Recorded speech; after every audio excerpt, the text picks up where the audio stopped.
In the heart of Umuaka village, dawn broke like molten gold spilling over the clay rooftops. Roosters crowed, smoke curled gently from thatched kitchens, and women fetched water from the stream. The air buzzed with excitement, for today, the wealthiest man's daughter, Ngozi, would be wed in a feast that promised to echo for generations. Yet, beneath the cheerful chatter, whispers of envy and unease lingered, as though the ancestors foresaw a shadow creeping into the day's joy. Ngozi, the bride, sat on a carved wooden stool as maidens adorned her in coral beads and silk wrappers shimmering with imported dye. Her beauty glowed like a sunlit river, but pride sharpened her gaze. For years she had mocked the poor and trampled on the weak, but now she basked in admiration, certain no spirit or mortal could challenge her. She whispered to herself, "Today I marry not just a man, but a throne." Drums thundered through the village square as the wedding procession began. Men beat talking drums, women sang praise songs, and palm wine flowed freely. Colorful masquerades danced in circles, their raffia skirts whirling, their masks flashing with ancestral power. It was no ordinary union. It was a festival of wealth and pride, meant to silence the poor forever. From the edge of the crowd staggered Amara, a young pregnant woman in tattered clothes. Her belly was heavy, her eyes hollow with hunger, and her feet dust-worn from the long walk. She clutched a small basket of groundnuts, hoping to sell them for a morsel of food. But the crowd parted, not in kindness, but in disdain. Whispers hissed, "She dares come here, on this day." From her throne-like seat, Ngozi noticed Amara. Disgust flashed across her face, for poverty was a stain she could not bear on her perfect day. She rose, her coral beads clinking like chains of pride, and marched across the dancing ground. The drummers slowed, the singers hushed. All eyes followed the bride as she approached the trembling woman. Without a word, Ngozi's jeweled foot lashed out. Her sandal struck Amara's swollen belly, sending her sprawling into the dust. Gasps ripped through the air, mothers shielded their children's eyes, and even the masquerades froze mid-dance. Amara groaned, clutching her belly, tears mingling with dust, while Ngozi's laughter rang out sharp and merciless.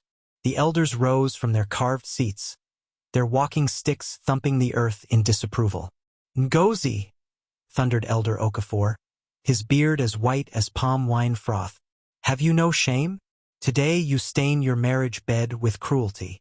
But Ngozi only tossed her head. "I am above beggars. No curse can touch me." Her arrogance struck the air like lightning, daring even the spirits. As silence fell, a sudden wind whipped through the wedding ground.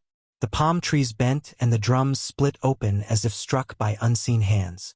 From the earth rose a chilling wail, a cry not of mortals but of ancestors wronged.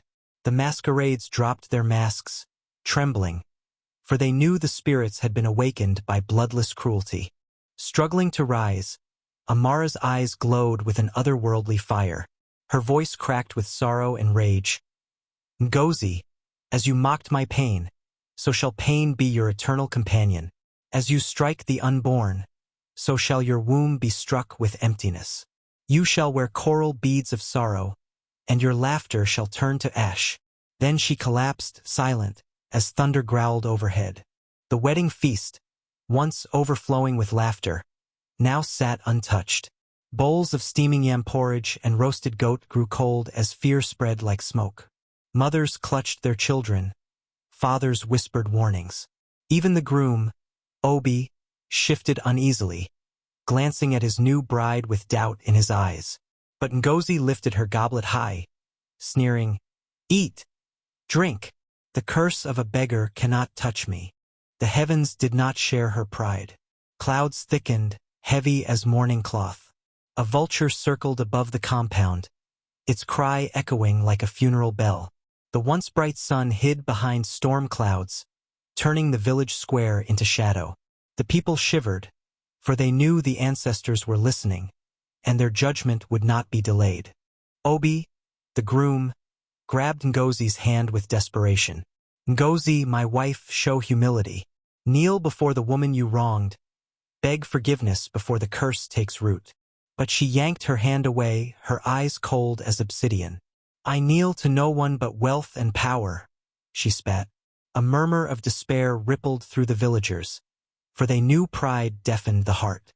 Suddenly, the sacred drums of the shrine began to beat themselves, though no drummer touched them. Each thunderous strike echoed like a heartbeat of the gods. The elders rose in terror, for such a sound was heard only when the spirits prepared to descend. "Ngozi," one elder whispered, "you dance too close to the abyss." Amara, the poor pregnant woman, fell unconscious, her face pale as death. Women rushed to her aid, but her breath was faint. Her unborn child stirred, kicking against the curse, as though the baby carried within it a power even the bride could not silence. A hush fell, broken only by the crying wind. Unmoved, Ngozi ordered the drummers to play again. "This is my day. Let the beggars die. Let the skies fall. I shall still dance."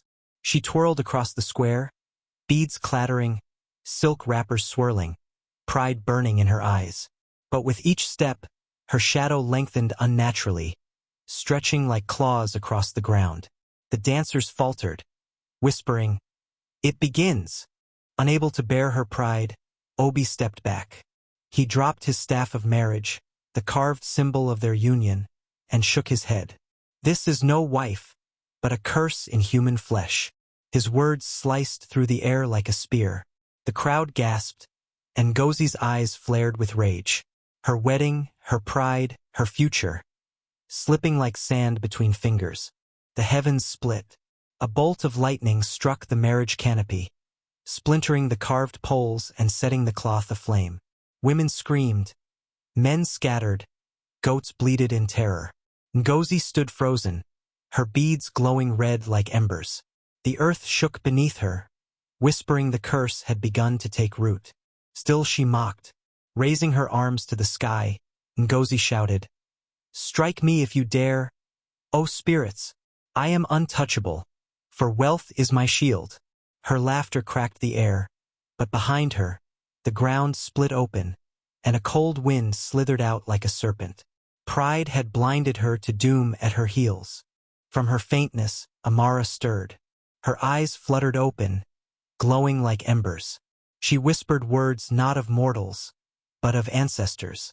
The curse she had spoken now deepened, weaving itself into Ngozi's fate. "Your womb shall never know peace," she murmured, her voice carrying like wind through the square. The crowd shivered. Even the trees seemed to bow. Obi, torn between anger and pity, turned to Amara. He knelt beside her, offering water and his cloak. "Forgive my blindness. My bride's cruelty is not my hand. If the spirits demand a sacrifice, let it be me, not you." The elders nodded in solemn respect, for compassion was the true language of the ancestors. One by one, the villagers turned their backs on Ngozi. Friends who had once envied her wealth now stepped away. The drummers dropped their sticks. The singers fell silent. Alone, she stood in her wedding finery, abandoned and cursed. Her beauty shone brighter than ever, yet she was a jewel no one dared to touch.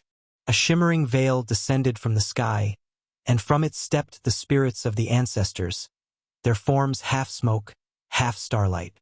They carried staffs of fire and eyes that pierced the soul.